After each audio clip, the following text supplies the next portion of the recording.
When the studios closed down and I was no longer going to be a movie star, I went back to New York and I had a wonderful agent, Harry Kalsheim, the William Morris office. And the elegant kind of person that an agent was supposed to be. He represented you, had your best interests at heart. And Harry said, well, you're not going to be a movie star this year. He said, Sid Caesar and Imogene have split up, and Sid is looking for somebody to play a leading lady on his show. And he said, I'm going to turn your name in. And Sid said, sure, I'd like to work with her. So I went up to Sid's office and I said, I think I told him I didn't know if I could do a 1 hour show in 5 or 6 days. And Sid said, don't worry, we'll take care of you. And I was signed to do the first show as a guest. And the minute Sid and I worked together, it was as if we had worked together all of our lives. It was like a theatrical marriage. Lunt & Fontanne had that kind of closeness together. I could almost read Sid's mind. It was magic. He felt it. Apparently the audience felt it. And he got a lot of letters saying, have Nan come back. And so I went and did another show and another, and I wound up being with Sid week after week after week. And eventually we had a long contract. It was magic being on Caesar's Hour, not the show of shows, on Caesar's Hour. I did the first year, and of course you closed down. We did, I think, 39 shows, and you closed down for the summer. And they were live. And then I came back home to Los Angeles, and then I went back to do the second year.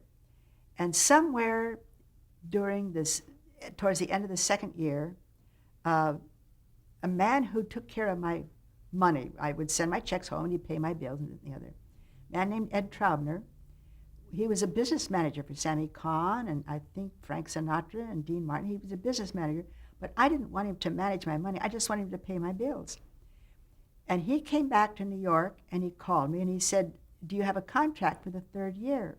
I've never talked about this to anybody except Sid. Did you have a contract for the third year? And I said, I think so. I'm not sure. I'm sure Harry Kalsheim has taken care of me. And he said, Ed Traubner said, well, would you mind if I called and asked them if you have a contract? And I said, sure, go ahead.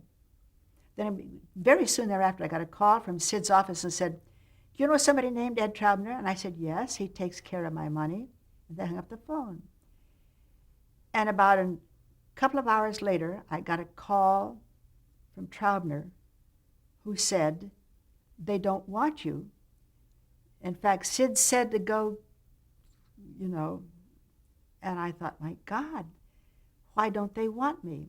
Now, what Traubner had done, he had gone in and asked, does Nanette have a contract for the next year? And they said, yes, Harry Kalsheim has set a contract. He said, well, I represent her business, and this is what I'm asking for her. I want her to have co-star billing with Sid. I want equal money. I want this, that, and all these perks. And of course, they hit the ceiling. I didn't know anything about that. I didn't know that that's what Traubner had asked for. I was too shocked and too hurt, too stunned that I thought Sid didn't want me for the third year. And Sid was so hurt and shocked and angry that I would make these kind of demands that he said, no, I don't want to give her that. I'm not going to give her that. And we finished the last couple of weeks. The next show after that, I had like about 10 lines. They were writing me out of the show, and I said, well, this proves it. He really doesn't want me. He's writing me out of the show. They were doing that because they were so angry and so hurt at what they felt were my demands, which I knew nothing about. And that was the end of it. I left the show. And it wasn't until a couple of years later that I went to New York. They were giving a testimonial for Sid, and they called and said, would you come and talk about your years with Sid? It's going to be a big evening and I said, yes, I would love to. And I showed up at the evening, and Sid and his darling wife, Florence, were sitting at a side table. And I thought, well, I've got to find out what happened, why he didn't want me.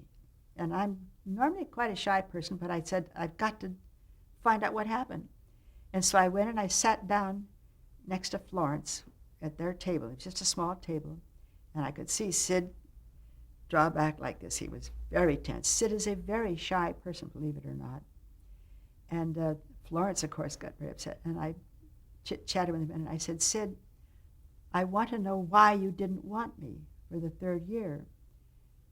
And I can remember him looking at me like I was lost my mind, He didn't even know what I was talking about.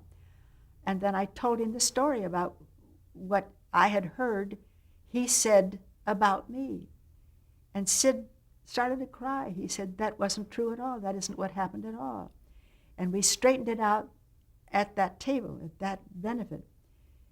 Both of us ignorant of the truth of what had happened that day. This man trying to make himself a big shot and get me a big contract, bigger than what I already had, and being embarrassed about apparently what happened in the office, and told me that he got out of it by telling me Sid didn't want me. I never spoke to Troutner again, never saw him again.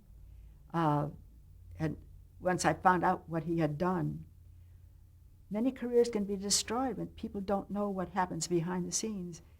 If you think something bad has happened, you have to have the courage and the guts to face it and go find out why, what went wrong. Sid and I have never gotten over the fact about how we were both brutalized by that one terrible incident that happened.